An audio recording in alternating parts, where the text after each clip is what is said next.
দপদপকৈ জ্বলি থকা একুৰা জুইৰে গৃহহাৰা কৰিলে এটা পৰিয়ালক। প্ৰথমতে প্ৰাণ ৰক্ষা পৰিয়ালটোৰ।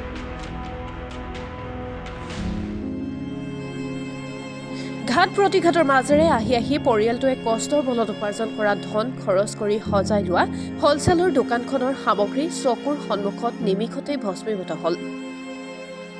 যেতিয়া জুইকুৰা জ্বলি উঠিছিল, পৰিয়ালটোৱে স্থানীয় ৰাইজক সহায় কৰিবলৈ মাতিছিল। এইদৰে স্থানীয় বহু ৰাইজ উপস্থিত হৈছিল।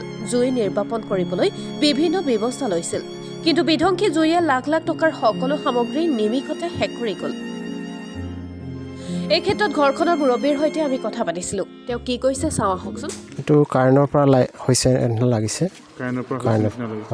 কেতিয়া হৈছিলে ঘটনাটো? ঘটনাটো গধূলি ভাত খাই আমাৰ পাকঘৰত আছিলোঁ।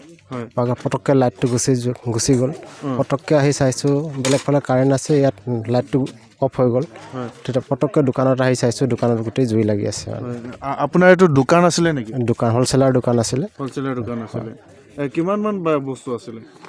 আমাৰ হ'লচেলাৰ দোকানটো হ'লচেলাৰ যেতিয়া মানে 20-22 লাখ টকাৰ মাল আছিলে আৰু 20-22 লাখ টকা। হয়, কেছ পইচা আছিলে 2,20,000 মান টকা।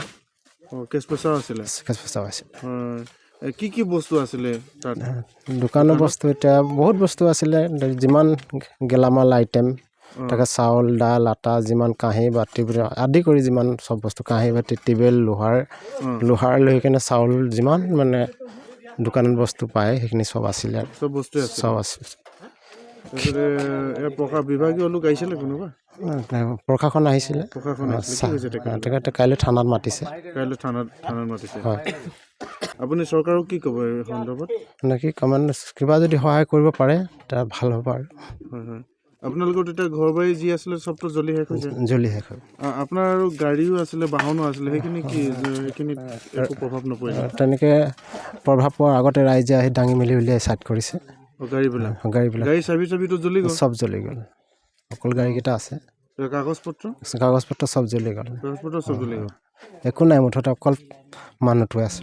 কিদৰে লাখ লাখ টকা নিমিষতে শেষ হৈ গ'ল শুনিলেনে? আমি সকলোৱে এই দিশত সজাগ হোৱা উচিত। গুৰুত্বপূৰ্ণ বিষয় যে চৰকাৰে বিশেষ সঁহাৰি জনালে পৰিয়ালটো উপকৃত হ'ব। স্থানীয় সম্বন্ধীয় লোক আছে, তেখেতলোকৰ পৰাই কিছু জানো আহক। এটা ভয়ংকৰ বিপদৰ পৰা পৰিত্ৰাণ কথমপি জীৱন পালে পৰিয়ালে, কিন্তু কষ্ট কৰি উপাৰ্জন কৰি থকা পৰিয়ালটো বৰ্তমান গৃহহাৰা হ'ল। এখন অগ্নি নিৰ্বাপন বাহন থকা হ'লে যথেষ্ট পৰিত্ৰাণ হোৱাৰ কথা প্ৰকাশ স্থানীয় ৰাইজৰ। গম পাই নাই কাহিনীটো কেনেকৈ? হয়, মোৰ এই মাজু ককাই হয়। হয়। কেনেকৈ কি হৈছিলে? এনেই ককাই কোৱা মতে, মইতো ঘৰত আছিলোঁ অলপমান আঁতৰত, কিন্তু ককাই যেতিয়া হাল্লা কৰিছে তেতিয়া দৌৰ মাৰি আহিছোঁ, গোটেই দোকানটো জুই লাগি গৈছে। বহুত চেষ্টা কৰিলোঁ, কিন্তু তেনেকুৱা বস্তু বচাব নোৱাৰিলোঁ। আৰু দুখন যি বাহন আছিলে, গাড়ী দুখন আছিলে, এইটো ৰাইজে আহি ঠেলি মেলি ৰাস্তাত উলিয়াই দিলে। ৰাইজে বহুত সহায় কৰিলে, কিন্তু তেনেকুৱা কোনো বচাব পৰা ব্যৱস্থা নকৰিলে, নোৱাৰিলে আৰু।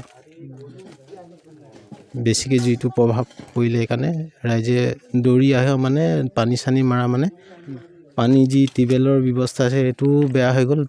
আৰু তেনেকৈ পানীৰ ব্যৱস্থা কৰিব নোৱাৰাৰ কাৰণে বেছিকৈ জুইটো মানে গোটেই ফালে বিয়পি গ'ল।